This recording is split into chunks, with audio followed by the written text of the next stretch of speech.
All right, welcome back. It's the Breakfast Daily, and we're going to get into some community-focused conversations. It's very important for us to highlight some of the challenges that are going on around the country in different communities. Now, some of you live very far away from Accra and sometimes feel neglected where you are. But we just want to say that Citi TV, we make sure that we cover everywhere and anywhere, whatever challenges are going on in whatever communities. We don't want anyone to be left out. So wherever it is that you find yourselves, if it's your community we're coming to, or you have similar challenges to the community in which we are highlighting, do engage with us. If you're watching on Facebook or YouTube, just use the hashtag Breakfast Daily to comment and let us know what you're thinking. The WhatsApp line is 0550-585832. We're going to go to the Ashanti region. The Offin River is heavily polluted. The farmers are complaining about the pollution of the waters because, of course, you know that the challenge with agriculture and polluted waters is that the pollution in the water is going to come into your crop. All right, and so you need to use clean water, and this is some of the things we've been talking about, even in Accra, with people, planting vegetables and using gutter water to water the vegetables. It seems as though to the uneducated, it's just water, but when there are poisons in the water, it affects the crops, and the crops take up all the poisons into the system as well. Then, of course, we will eat those things as well. So farmers are complaining about the pollution of the Offin River. Of course, it's not only their crops, their general livelihood. You've got to use the water from there, and it's a problem. Let's go over to Atwima Mponua in the Ashanti region, and so let's take a look at this report.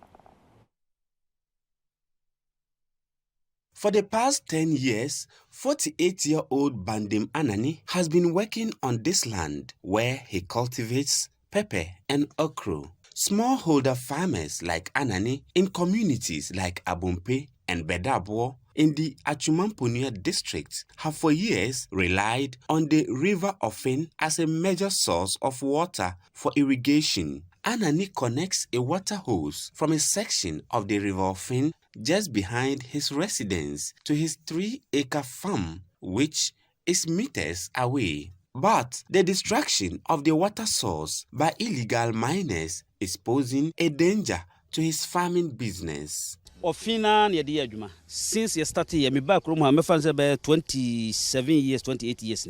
Offina ni ya kraje no near the Atwima na, but America crab in 2 years, 3 years ne asasa. Oh, you be kan ho asama kaka ye hunu de kosi. Oh, na boye. A boy pa tama stati ane me fa se galafo ma ha no ko ne ba na boy but se no galafo no ba ha na me fa se nsuo no esei wo so ka ho asama enuru ba bia o ka ho asama enuru ba bia o mo se nsuo no wa hwe kura na obi akwa fa ho tan akwa kokun de nyina obi ayi nani na yete ho no obi hwe nti ye ya nyame de nyame nsuo no egusu na de kakra be nyane ya fa ne sa esei ya club no esei ni nyina wo de gusu a wo bonse na adaso Udi guswa na daso nti masono eche anini ya kwati se this way no nti na ase enhirani na eba nyina nti obo se gina ho na twa rasta na nyina ase nti kanko a wa kwa pebosia kwa to fertilizer bottle ba ko 5 million wodi ba ye niam we nyina oba wi la so no hu de kwa kosie kanko no asafaka nti e problem ayi wo mu no. The benefits he gets from this farm after every harvest is enormous, but his worries began when illegal miners invaded his community. Wo hwase yi ma bi wa benya be 3 bags 4 bags wo tinyina na increase ekwa ni mu wo tinyina nte betima basa batibia benya be 12 15 nte bia wo kodwa ma so bottle ba ko bi ha 50 million 12 million aba low kura na 6 million. No 4 days 1 week bia wote nte me boa wo ma wo so nya ska de hwe babusuafo. Other farmers in this community share a similar sentiment. Farmers do not only use water from the Offin River for irrigation but also drinking. Andrews Bandim says they now carry sachet water to their farms because drinking the polluted water source is impossible. From last year, Ebano, And I'm saying Galani, Offin, and ni said, yes, yes, and what they didn't. And why any, yes, Edma will crack. As I say, is here a mobile for one, some who are such as water, and I'm the other two animal, and no milk, any freezer, and Santina and Ketiano crown, or Fina and Yanum. Yano young tonso baby, no more fin and new crotching, she ever for one being a several galomba, but and I'm said, dear, and near into the ever for one near such as water near the abba. And we are no so 2 ounce, 2 inches. Said the Ninus, any chemicals, I'm say galan a year in it. Would the bought and Yamanasua? Now, man, Yaman have any now, now, poor Gunaches a coon and Kumana as a Macono once. Into the why you may dear, you didn't hand crack. The River Offin spans major farming communities in districts of the Ashanti region. The activities of illegal miners have affected the color and turbidity of the water source. Assembly member for the Bedabo electoral area, Alex Nsia, tells Citi News illegal miners are not relenting despite efforts to stop them. Na ya tu wana mo atu se na kwafo no mo kanwa o kan kwafo no ma ese so krusu e be hyew dem a o ko anko o be ya o be pam o be ko ana mo disi kwa be tu afa ho wa hanya asam ketwa nso wo ye ya okọ ade wono wonte okọ ya na o ma saba eni committee for wa so atete task force a nam nsuo mu echichechi wo mo na se kwa echiri bi be nsia ko police station also still so mo mawia wo da hwa na adwo abata fide tutututu usu sisa amre wonim de akura no am no ode wo ho enti ama omo adwumadie no ehai. The farmers and other community members want the government to step in. Nsuo no so ni tia ke nyina me ka me se aban ba ne mo obeboya na se fertilizer be adwa maso na so obehwe nsuo na ani betia ibenya bia ye ne ma ko bia mfa obi ho but eno na ni antia ebere na so anya bi e de ya adwuma ma wo yire no ma anya bi edi ye hwa busuafo bebre asuru nsuo na sese egusu nkakrakra nsuo no tia asa na je be gina ho sa na atwa ma na asai Trend ye be sra ban se ye be sra na ada se obeboa ni wa tu anamon na wa ma dwumadie na ekoso na ama ye nsuo ni ho na ye nya bi nnum ni ye nya bi nso mfa nya ye mfuo na kyesa ama ye mfuo a na asa busia be ho akopɛ no ankorankora ho ne bank de ye adwuma na ebe wi akire kura no ade no ye ntumi ntu anti ontu anamon bi a obetumi aboa na wama omom wo nsuo nso ne nsuo no de enti ama nsuo no asɛ no nsuo ni bete na ye se kane no se de na sitie esan se ye wa na afo anum bet nsuo no efiri amankran so esi bi mu ye tototo ni ho ade ni intense la honum no ene besia se mu soro honum no ye se honum no mu ye de bant mu ye de firi honum saa be fa honum saa re chede ko a nsuo no enye poto we kura no mu ba mintimi ye ben fie sen company for de mu ko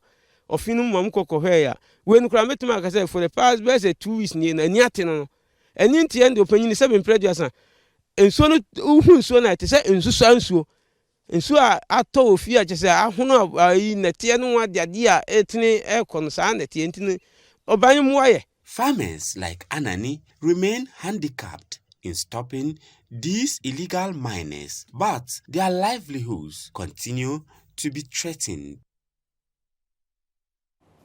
All right, so that's the report you have. Our colleague Hafiz Tijani brought us that report from the Ashanti region. And it's a very difficult situation, you know, that the farmers find themselves in. Very, very challenging. And we're going to speak to the regional chief manager for Ghana Water Company Limited of the Ashanti region, and to get a sense of, you know, what's going on there as far as they are concerned, their understanding of the issues. Of course, we know the biggest culprit in all of this is galamsey. But in terms of processing water, in terms of making water available to the various communities and all of that, we need to get into that conversation and find out exactly what is happening there. It's a very challenging situation that we find ourselves in. And as you can see, the water bodies are really, really, really messed up. And as the gentleman was describing there, it's affecting the crops on the farms as well as their livelihood, you know. So you have a mixture of things in the water. So this water is not just mud that's in here, but it's also chemicals and all of those kinds of things that are going on in there. And it's just a terrible situation for them to find themselves in, so that they can't eke out a living. And you know, many people are not even going into farming. Younger people are not going into farming as they used to. And so the people who are in farming, at the least they can ask for is, you know, for the environment within which they have to function to be just regular, for them to be able to do what it is that they do, you know. But it is a situation where we find ourselves. The issue of access to roads is a problem. Issue of getting people to buy from farm gate is a problem. Storing excess that they're not able to sell is a problem. All of these things are there. Then now we're adding to the issues and compounding their challenges, you know, by this galamsey waters, you know, that they now have to almost rely on to farm and to depend on to farm. It's just ridiculous, you know. And I think that the earlier we get to the bottom of this and deal with it aggressively, the better it will be for all of us. I mean, there's no, you know, in this country, I think that one of the things that is very disheartening is that we've been watching this going on like this for 30 years. We've been watching on, and it's getting worse.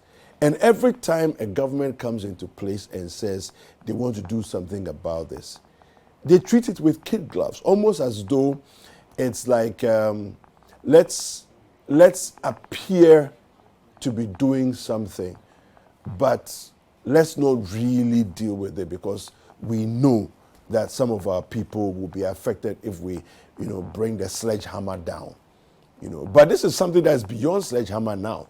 You need a wrecking ball to smash through the problem. You know, there's no way we should be continuing the issue, you know, sustaining this nonsensical roundabout kind of behavior where we are just talking about the issues. When we go to the fields to arrest, you know, galamseyers, we are arresting people who are in the field. Small fry, that's the people that we are arresting. You know, meanwhile, there are people who are financing. Listen, small fry,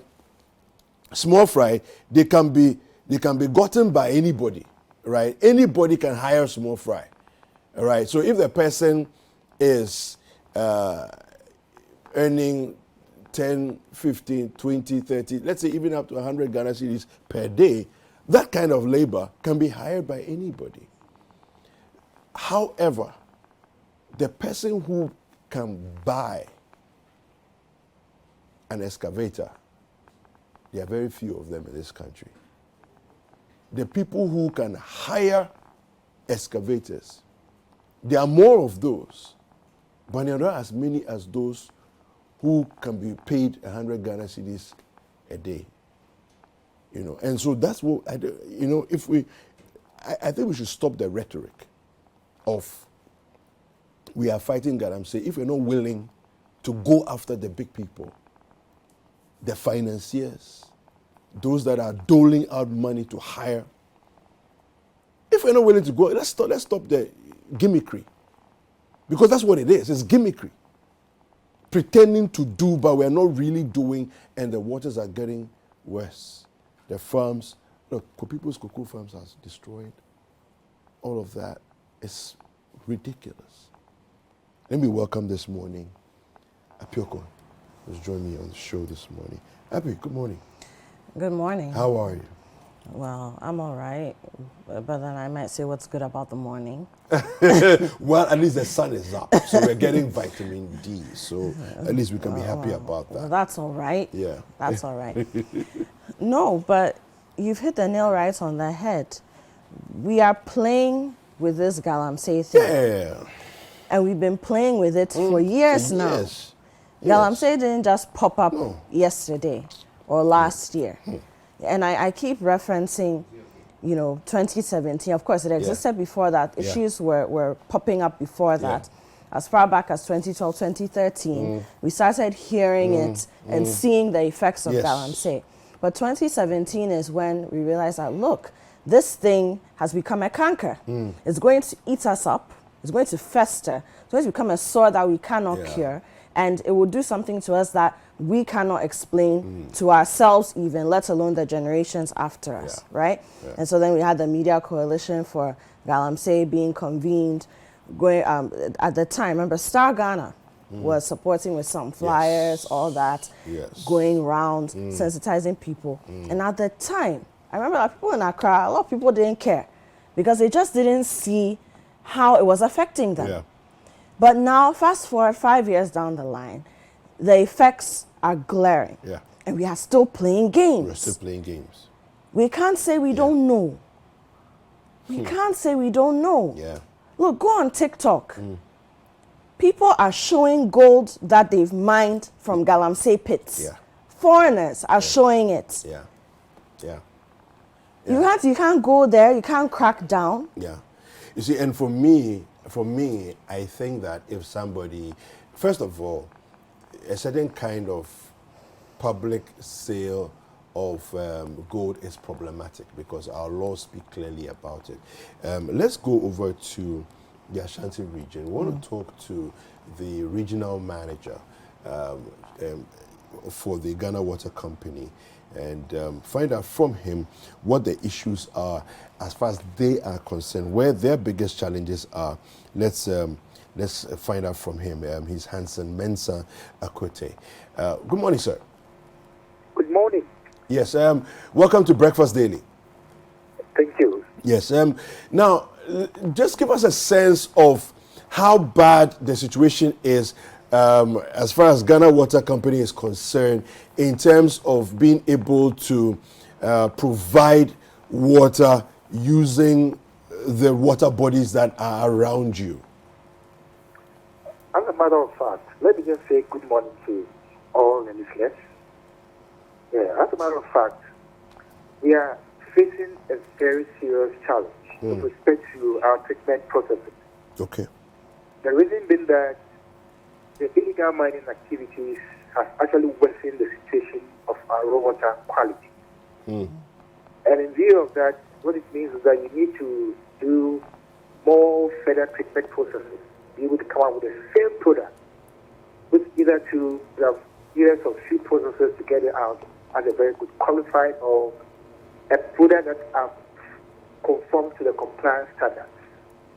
But hitherto, we are employing more sophisticated chemicals and equipment to ensure that we are able to do all these activities at a very high cost and very expensive treatment process.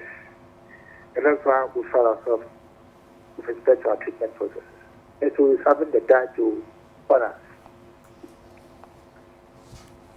So, Dr. Akwete, Yes, can you tell us, at what point did you begin to see this level of destruction? And, what has the journey been like?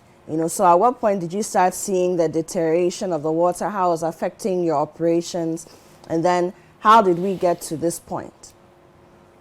I think there was a fluctuation with respect to the residual load in terms of the density of the challenge. Okay. A parameter that we always look for is called the turbidity value and the color value. Okay.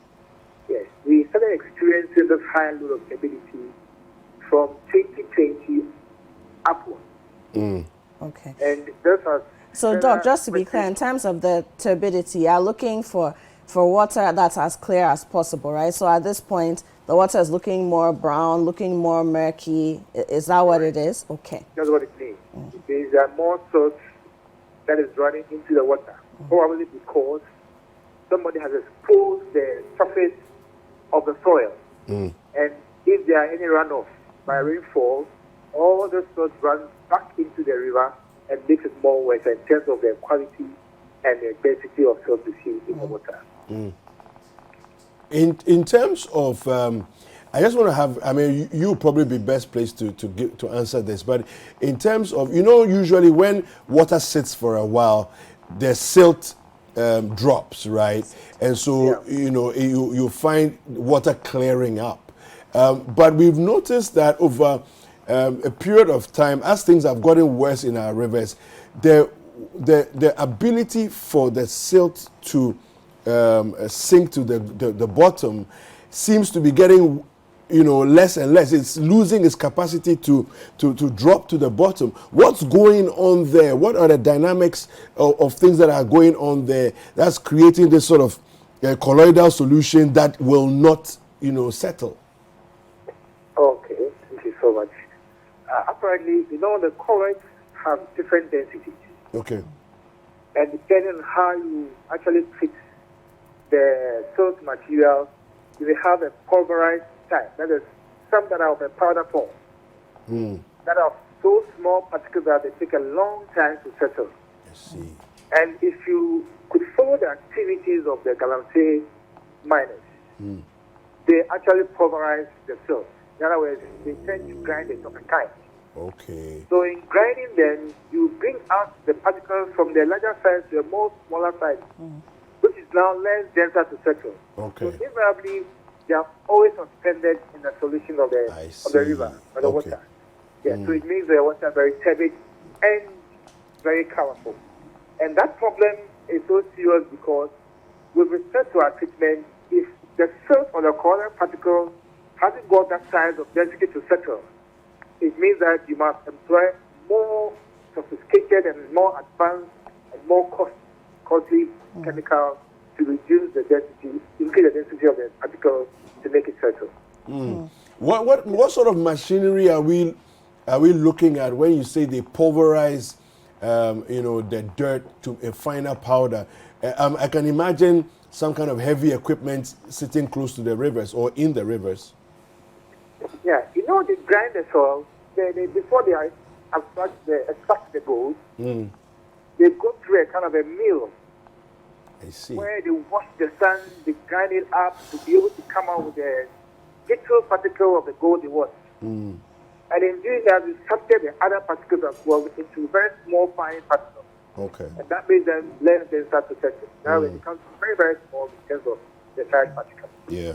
Okay, so Doc, of course, this is not the first time that we're hearing about the challenges that the Ghana Water Company Limited has been facing because of illegal mining activities. However, I want to find out from you, from where you sit, have you been able to engage any authorities, anyone who may be able to affect policy or to put a stop to what is causing the illegal mining activities, which are in turn causing the challenges that you're facing in just really giving potable and good water to the people within the community? Yes, we have. Actually, the ministry is doing so well. Recently, the minister came to Ashanti region for us to visit all the sites that are actually having this galamsey activities. And she was on the ground with us. We walked foot on foot to all sites to identify the extent of damage, the kind of activity that was going on, and the actions we intend to put in place. Currently, we are engaging almost all the communities along the banks to ensure that this activity is halted. And the ministry is working so hard with respect to the activity of galamsey to halt this process within our enclave where we do our extraction at our river point. So the ministry is seriously working at it. And our mining director is also following up seriously with us to ensure that this is done to the best of our attention. If just before you leave us, if we stay this course that we are currently on, in terms of the water bodies becoming more turbid and all of that, how long can you continue operating for? It depends. Most of our systems are designed based on the history of the river that we have available. So if, for instance, today we design a system but based on the characteristics of the river quality that we have today, and subsequently maybe about 2 years time the river quality changes for worse, because we always have a scenario where we can operate today. Beyond that, the system can no longer operate. We have to shut down the plant until the river resumes to its normal characteristics before we can produce. I see. And that is what the problem is. If it goes beyond that limit, we have to shut down all the plants. And the populace don't have water to drink. Are we close to that limit? How close are we? We are getting close 2 or 3 systems. One in Citi region has been closed. One in Central 2 is there, and which is there closing as well. So it's possible almost all the systems in the country will get to that limit, it can shut down. Yes, I it's see. possible. All right. Thank you. Dr. Thank you Akute, very we're much. really grateful for your time. You're welcome. We're really grateful for your time. All right, so we're speaking with Dr. Hansen Mensah Akute, who is the Regional Chief Manager, Ashanti Production for the Ghana Water Company Limited. Abi, this thing that we've been talking about. That's the reality. That's the reality. We are We're on sitting the verge. on a ticking time bomb. Yeah. You know? Very, the only water body, if I stand to be corrected, but I think the only water body that has not yet been touched in any significant way is the Volta Lake in Ghana. And of course, the sea. But the sea is even beyond a certain point. The sea, we've because touched the sea, we've touched it we've in already other messed ways, it up in with other ways. litter and all that. With Human filth, with defecation. fecal matter, Yeah. with all kinds of things, A friend of mine was in Seychelles a few weeks ago and came back, just a couple of days ago, and I was just asking, I said, just give me a few words to describe your experience. She said, the water is blue and clean. She said, it's that you can't believe. He said that if there's a place that could be described as heaven on earth, that's the feeling you get. It's clean, it's blue, it's nice. You want to stay all day, all month, all year, just be there in that space, And I think that we can reverse things, but we have to take the hard decisions. We can't pity-patter around, kid gloves kind of thing, and expect that, by tomorrow morning, everything will be fine. No. People get to where they are by taking hard decisions. Why are we so afraid of taking hard decisions? Well, because a lot of our decisions are political. Yeah, but we need to understand that the politics came to meet Ghana, and the politics will die and leave Ghana. Yeah. Well, that's why we need to be concerned. That's why we need to keep talking. That's why we need to keep making noise. See, when problems in a country, in a nation pop up, they usually pop up, so it's either from the bottom up or from the top down, right? Now, something like illegal mining, in terms of the brunt that we're feeling now, it started from the top. So at the top, it seems like a very alien, very technical conversation. Doesn't really affect us. It's happening in the rural areas where there are cocoa farms and all these rivers that we don't see moving about in urban areas. So it doesn't really affect us. But we still get our water. So it doesn't really matter. But now it's moved from the top through to the middle, and now it's reached all of us down here. Now, for me, the mark of a society that knows what they want, where they're going, and what their destiny is a society that can identify the problem before it trickles down to the bottom, or nip it in the bud before it rises through to the top. We are very terrible at it. And it's not something that we will admit. Well, we need to get to the point where we just accept Look, David, we've done so many things over the decades, made so many gains in terms of the accessibility of potable, clean water for communities in Ghana.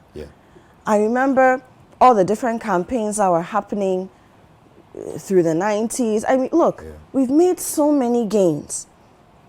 If you remember, before sachet water became a thing, how was water being sold on our roads? In the little plastic bags. What's Yes. my late grandmother would call rubber kutuku. Yes. You put the water in and they tie it. The sugar, the one that we used to to bag sugar these days. Or asana. Yes, or you know, in those bags. Yeah. And that's what was being sold. And before that, it was just in calabash containers. And then you just, smoke water. A cup and water. Yes, the water has been smoked, you know, boiled to get out the impurities, so you can taste the smoke. And this is not so long ago. No, it's not. Now, advocacy, all this talking about waterborne diseases, talking about typhoid, talking about cholera, all these things. Then sachet water was born. That's what sachet water and the plastic headache it has brought. That's another conversation. But pure water was a solution to something. Then on the level of getting pipe-borne water into homes, boreholes were drilled all over the place. But you see, water doesn't just come out of nowhere. Where is it from? It's from the environment. Either a river or a pond or a lagoon, or depending on what you're doing with the water, it could be from the sea or any other saltwater source, you know, or springs, water springs from the ground. If you're digging wells, boreholes, all those things. So now if you are literally muddying the waters, how do we stay this course that we've built for ourselves without backtracking? And look, the kinds of diseases that will come if we are not careful. We are not ready for all it. Kinds of. So we are not ready for it. You have arsenic, you have mercury, you have cyanide. We are not ready for it. These poisons are in water. And we are already hearing of children being born with birth defects. In galamsey communities, illegal mining communities, because of these chemicals. So we should be here and be thinking that it's okay. Let's just see how it will pan out. It will pass. This too shall pass. We'll pray. Let's be here and be doing all of that. And not tackling the issue and not putting politics aside. So that we can take hard decisions and make sure that Ghana and the people of Ghana remain glorious, glorified, and safe. Let's be here and be playing games. Anyway, look, there are more conversations in other communities that we're going to have shortly. So we'll take a quick break. Don't go anywhere. Grab yourself some coffee. Sit back and relax. Breakfast Daily. We'll be right back.